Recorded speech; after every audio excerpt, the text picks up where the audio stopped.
She placed my champagne delicately back on the marble table.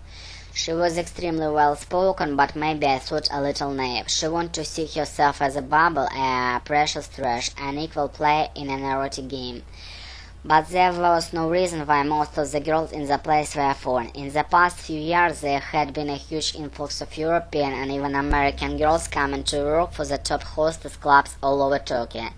In a way, she was just another fetish, the opposite of the stereotypical submissive Japanese girl who would do whatever a man asked. She was a challenge, a conquest. Or was I simply too American to understand, too much like Malcolm, apply my own way of thinking to an environment that was alien as one could find on Earth?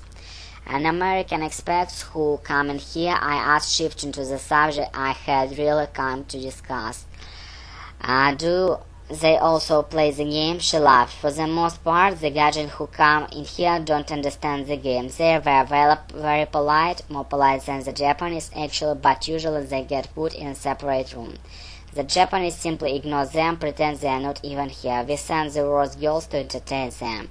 And new girls from Poland or the Ukraine, the ones who shouldn't be here anyway, who will eventually end up giving blowjob through a glory hole in a kabuki show. She took her head, and Americans don't get what's going on here. They think it's just like a strip club back in the States. They don't understand the relationships we develop with our Japanese customers.